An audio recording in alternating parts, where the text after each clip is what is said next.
Hello bachcho, let's read the question.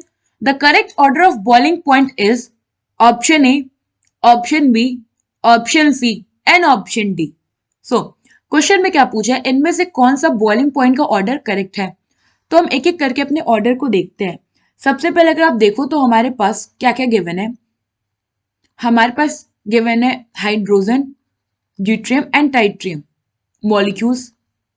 हमें बताना है इनमें से किसका बॉइलिंग पॉइंट ज्यादा होता है। तो अगर आप देखो तो ये ड्यूट्रियम क्या है, हाइड्रोजन का, ये तो एक तरह का आइसोटोप है ना।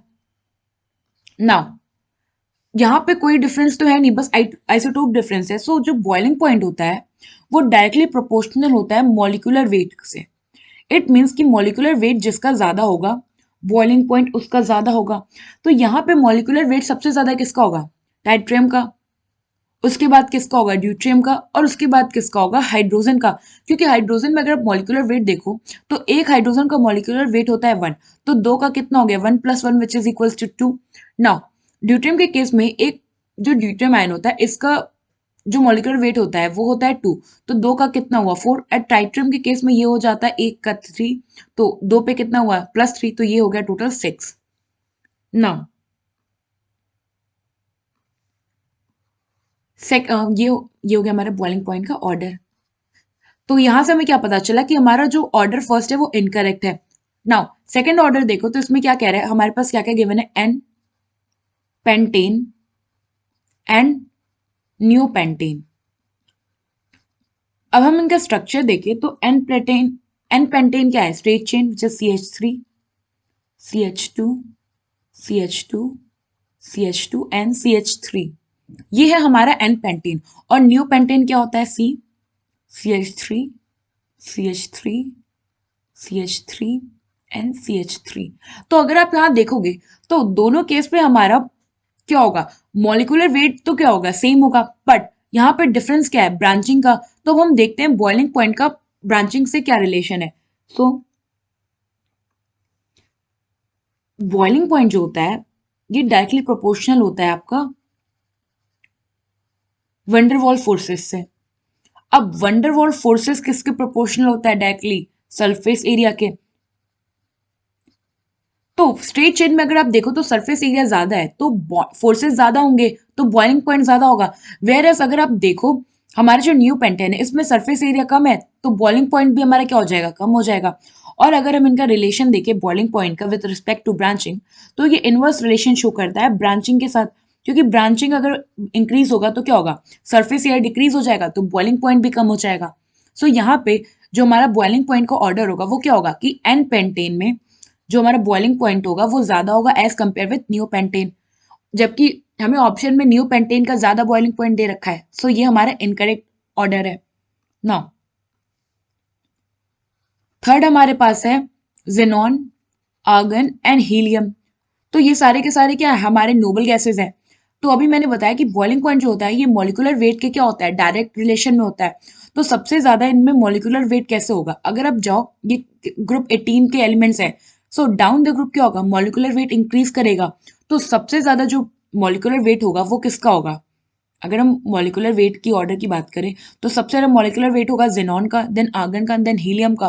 तो बॉइलिंग पॉइंट का भी हमारा ऑर्डर हो जाएगा, सबसे ज्यादा बॉइलिंग पॉइंट होगा जेनॉन का, देन आर्गन का, एंड सबसे कम होगा हमारा हीलियम का।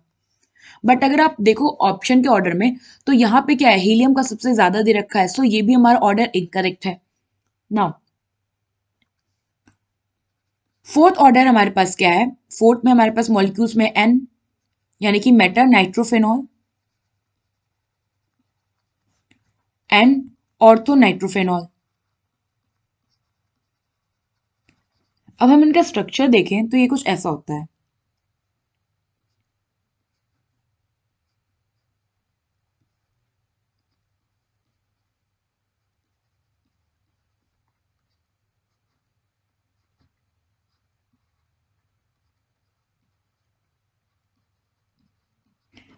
ना अगर आप देखोगे यहाँ पे हमारा मेट्रा नाइट्रोफेनॉल में, तो यहाँ पे जो हमारा OH है, हाइड्रोजन क्या है?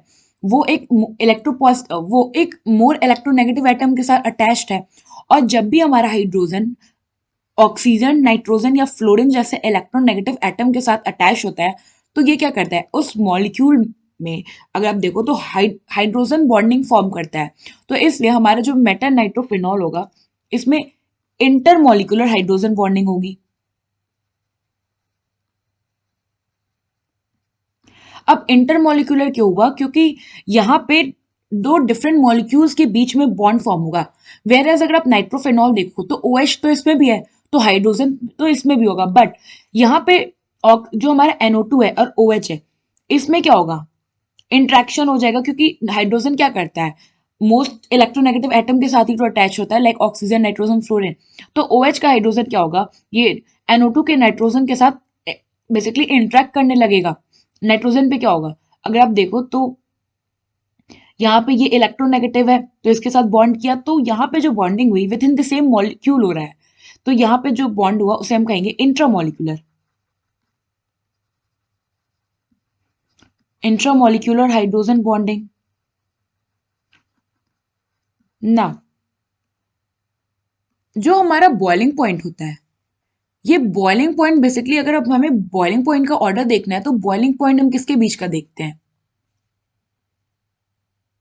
बॉइलिंग पॉइंट हम देखते हैं इन मतलब फोर्सेस, मतलब बॉइलिंग पॉइंट के लिए रिस्पॉन्सिबल क्या होता है, forces in between the molecule,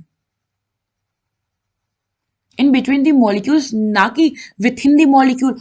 सो इसलिए जो हमारा बॉइलिंग पॉइंट होता है वो मेटा नाइट्रोफेनॉल का ज्यादा होता है as compare with boiling point of ortho nitrophenol, क्योंकि मेटा नाइट्रोफेनॉल में इंट्रामोलिकुलर हाइड्रोजन बॉन्डिंग है। इसका मतलब है डिफरेंट डिफरेंट जो मेटा नाइट्रोफेनॉल मॉलिक्यूल्स होंगे उनके बीच में बॉन्डिंग होगी, वेयर ऑर्थो नाइट्रोफेनॉल में उसी मॉलिक्यूल के बीच में हाइड्रोजन बॉन्डिंग हो रही है, इसलिए उसका बॉइलिंग पॉइंट क्या होगा, कम होगा। सो यहाँ पे ऑप्शन में अगर आप देखो तो हमें क्या दे रखा है कि बॉइलिंग पॉइंट मेटा नाइट्रोफेनॉल का ही ज्यादा है और ऑर्थो नाइट्रोफेनॉल का कम है। सेम एग्जैक्टली जो हमारा कंक्लूजन आया था बॉइलिंग पॉइंट का। सो यहाँ पे हमारा जो करेक्ट ऑर्डर होगा बॉइलिंग पॉइंट का वो होगा ऑप्शन डी। आई होप आपको एक क्वेश्चन समझ में आया होगा। Thank you.